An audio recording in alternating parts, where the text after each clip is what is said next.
morning, Life Guardians. Good. Like my group president, I'd like to congratulate all Life Guardians for producing the $300 million also. But as a Life Guardian and an insurance and financial services representative, do we really understand or even appreciate what it is we do when we make a sales call? Do we really understand how a simple sales call can impact generations yet to be born?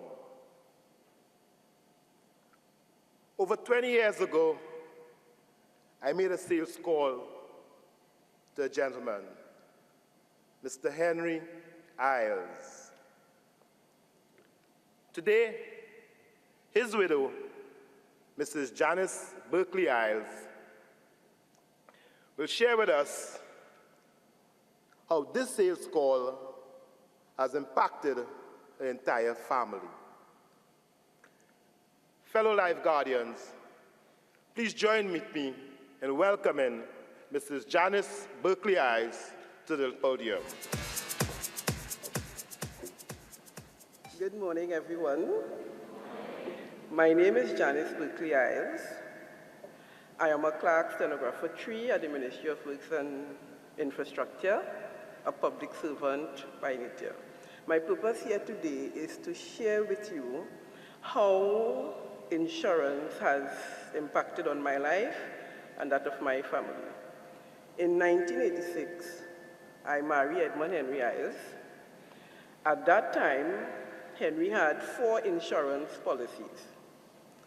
However, immediately after that, getting married, I think it's either 1986 budget or 87, the government at that time cut public servant salary by 10%.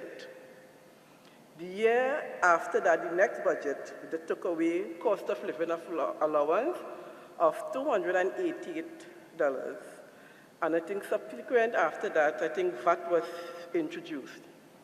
That measure that the government took, it really put a financial strain on us, struggling to build a house and whatever. So not understanding the benefit and the purpose, truly understanding of insurance policy, I encouraged my husband to surrender 2 of the insurance policies. The reason for that, I thought that the proceeds, the premium from the surrender, would help us a bit.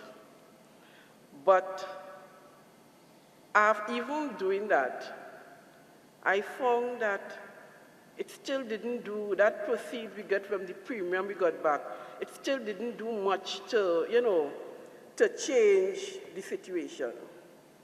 So time passed by, and I began to think, this life insurance policy is only when Henry died and I will get money, and I need to spend money now and enjoy money, this kind of thing.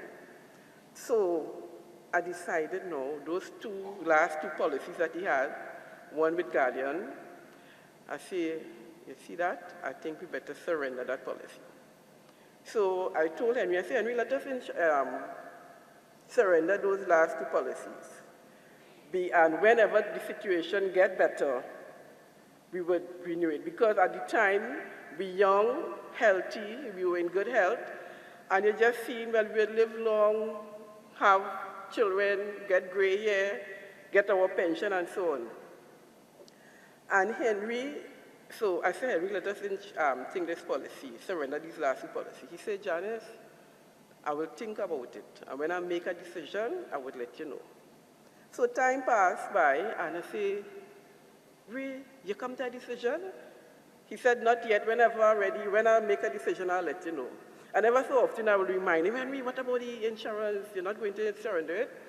So this morning, he got up and he said he's not going to work today. So I said, good. I said, so you're going to surrender the policy this morning then?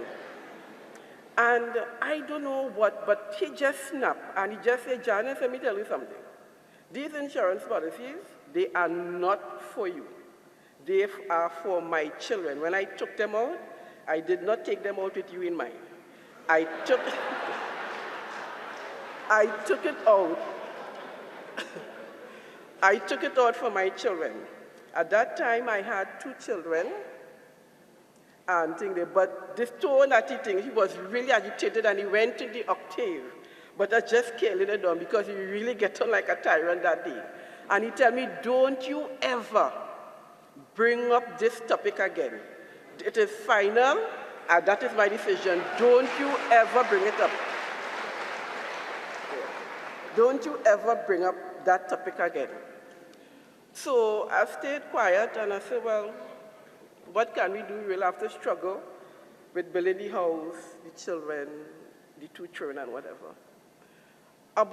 Within 1 year, and about 6 months after that outburst, I gave birth to the 3rd child, and Henry was deceased.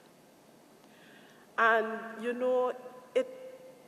it wondered me. I said, like, this man had seen something. How, he just carry on, and the first 2, I get him to surrender so easy, and the last 2, he just like, whatever. And I say to myself, I say, Lord, I thank you for Henry not listening to me. This is one time at that moment.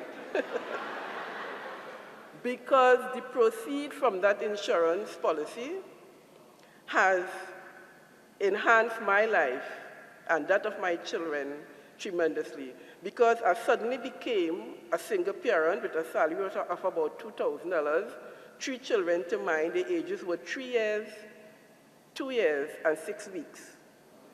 And with that struggle that I had, I was really able to give them a high standard of living.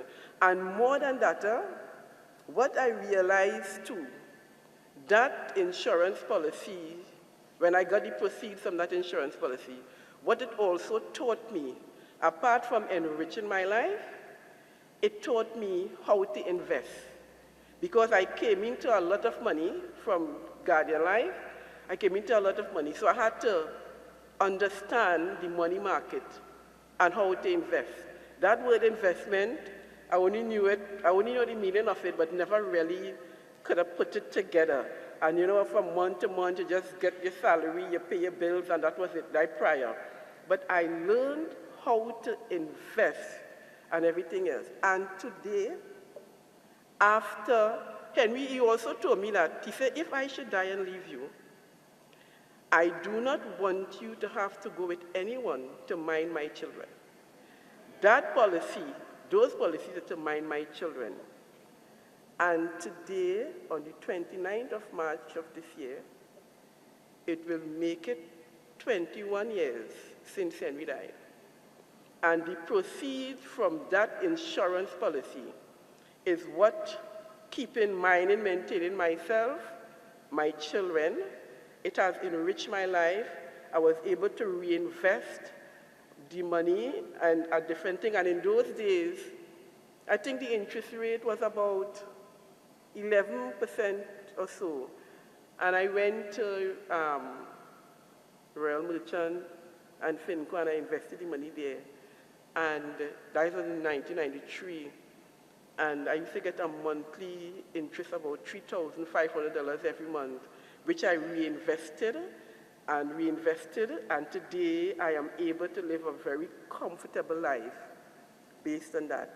And it is 21 years, as I said. Yeah. And as I said, the 29th of March of this year would make it 21 years since Henry died. And that is what keeping me solid and sound. And today I have with my 3 children, the first one, the boy, and only son, he is a year 5 medical student at Mona campus, Jamaica.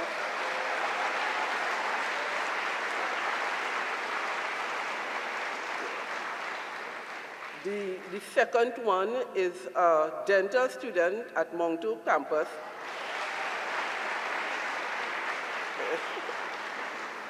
She has gotten a national scholarship in the field of science with CAPE 2010 exam. She got a national scholarship in the field of science. And my last daughter, she is a second-year math student. She with a minor. She's doing a minor in actuary science at St. Augustine campus.